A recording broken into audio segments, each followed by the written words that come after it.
बहुत से पत्रकार मित्रों के ये टेलीफोन कॉल्स आ रहे हैं कि वक्फ बिल भारतीय जनता पार्टी आज पार्लियामेंट में पास करने जा रही है, तो इसको लेकर के हमारा क्या कहना है। तो सबसे पहले मैं ये बता दूं कि ये जो अनकॉन्स्टिट्यूशनल गैर आईनी तरीके से ये वक्फ बिल पास किया जा रहा है, ये एक सोची समझी राजनीति की जा रही है। इससे पहले भारतीय जनता पार्टी ने 2014 के बाद जब से सत्ता में आई हुई है, तब से मजहबों के नाम के ऊपर राजनीति करती जा रही है।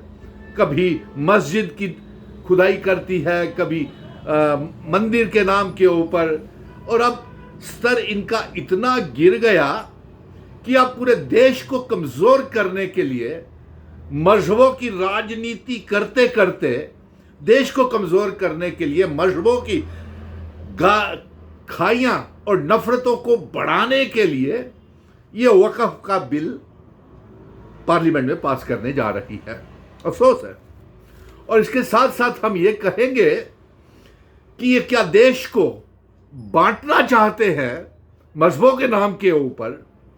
ये वक्फ बिल पास किया तो देश में तनाव, आज भी अभी बिल पास नहीं हुआ है तो कई रियासतों में इसका विरोध किया जा रहा है कि वक्फ बिल को रोका जाए। वक्फ बिल का विरोध हो रहा है बहुत सी रियासतों में, और इसको ये भारतीय जनता पार्टी अपनी नाकामयाबियों को छुपाने के लिए और ये इल्जाम लगा करके कि वक्फ के नाम के ऊपर जमीनों को घेरा जाता है, तो मैं भारतीय जनता पार्टी से ये गुजारिश करूंगा कि हमारी हजारों किलोमीटर जमीन चाइना ने कब्जा किया हुआ है, पाकिस्तान ने कब्जा किया हुआ है। अगर जमीनें ही वक्फ से छुड़ाने का मसला है तो सबसे पहले चाइना से, पीओके, गिलगित बल्टिस्तान से हिंदुस्तान, जम्मू कश्मीर की जमीन को खाली किया जाए।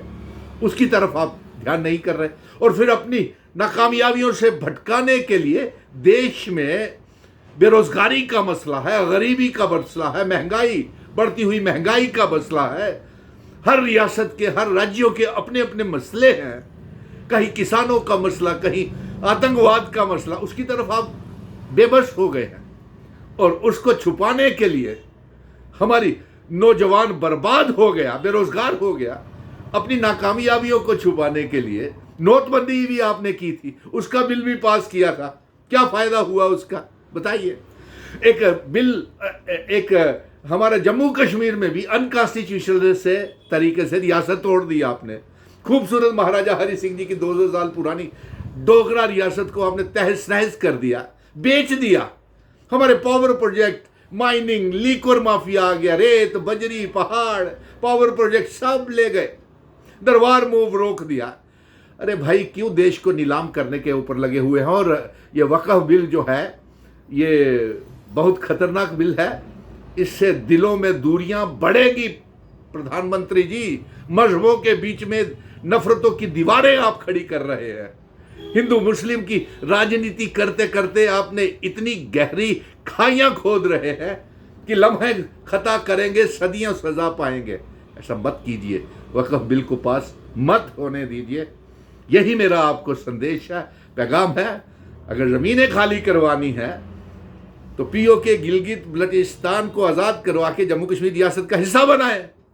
चाइना ने जो हमारी हर तीसरे दिन लद्दाख में घुस आया होता है, उससे जमीनें खाली करवाएं। हर रोज आतंकवाद जो जम्मू कश्मीर में फैला हुआ है, उसको रोकने में आप नाकामयाब हुए। आपके 370 तोड़ने के बाद तो जम्मू शांतिपूर्वक जो इलाके थे, वहां पे आतंकवाद सर चढ़ करके बोल रहा है। और अफसोस तो इस बात का है कि आप ये वक्फ का बिल अपनी नाकामयाबी, अपनी असफलताओं को छुपाने के लिए ला रहे हैं, और देश की इसके साथ कमज़ोर होगा। और आप मजहबों के बीच में नफरतों की दीवारें खड़ी कर रहे हैं। जय हिंद, धन्यवाद।